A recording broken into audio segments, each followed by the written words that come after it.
Assalamualaikum warahmatullahi wabarakatuh. Bagaimana kabarnya hari ini? Semoga sehat selalu dan tetap semangat ya. Bertemu lagi dengan Ustazah Diah di pelajaran Bahasa Indonesia. Kita akan membahas tema 6, subtema 3 tentang mendeklamasikan puisi.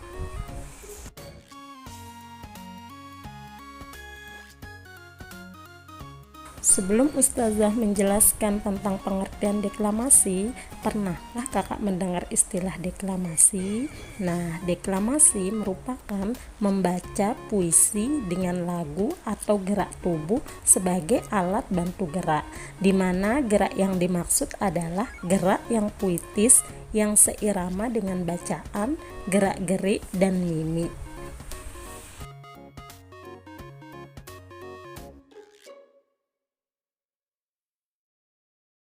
Orang yang mendeklamasikan puisi disebut dengan deklamator. Nah, di mana dalam mendeklamasikan puisi kita harus mengikuti aturan yang ada. Adapun aturan yang dimaksud adalah ada saatnya puisi dibaca dengan penekanan, dipercepatkan, dikeraskan, berhenti, dilambatkan, atau dilunakkan dan diucapkan biasa. Nah, diperhatikan juga untuk mendeklamasikan puisi kita harus mengetahui saat harus berhenti atau memberi jeda pada puisi yang akan dideklamasikan.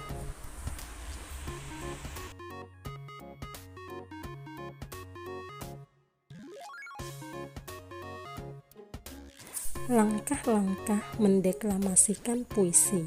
Yang pertama adalah membaca dan menangkap isi puisi.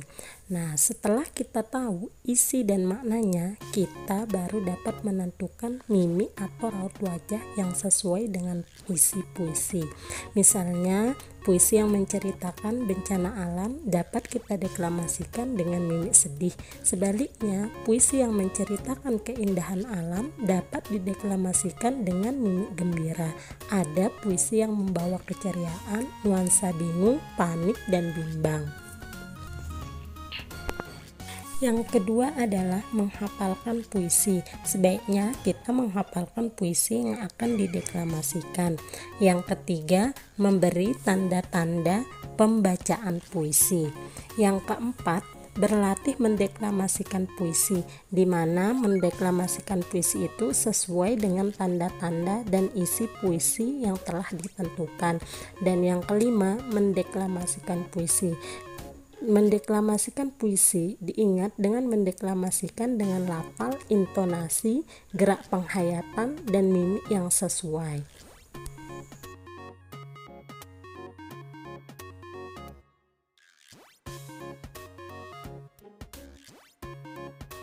Adapun dalam mendeklamasikan puisi, pembaca puisi harus memperhatikan beberapa teknik. Nah, beberapa teknik yang harus diperhatikan pembaca puisi. Yang pertama adalah lafal atau pelafalan. Lafal atau pelafalan merupakan cara pengucapan kata-kata dalam puisi. Pelafalan disebut juga artikulasi. Pembaca puisi yang baik harus memperhatikan kejelasan setiap kata yang diucapkan.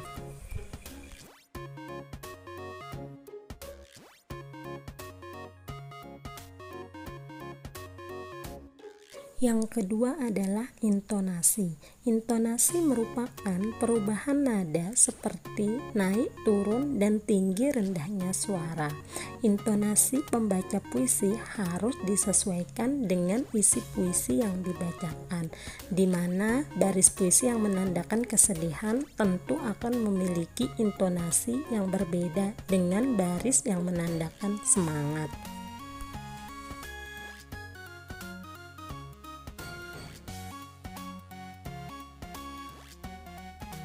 Yang ketiga adalah ekspresi. Ekspresi merupakan raut wajah dan gerak tubuh yang menunjukkan perasaan pembaca puisi. Misalnya, apabila kita membaca puisi bertema sedih, maka ekspresi mukanya harus menunjukkan kesedihan yang mendalam.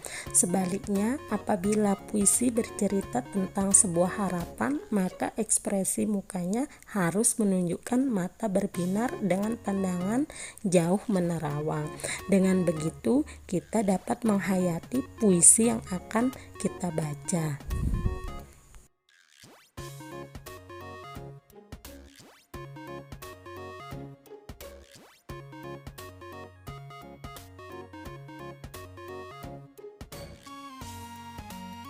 Baiklah, hanya ini yang dapat Ustazah sampaikan. Semoga bermanfaat. Terima kasih. Wabillahi taufiq wal hidayah. Wassalamualaikum warahmatullahi wabarakatuh. Sampai berjumpa lagi di pertemuan berikutnya. Tetap semangat ya.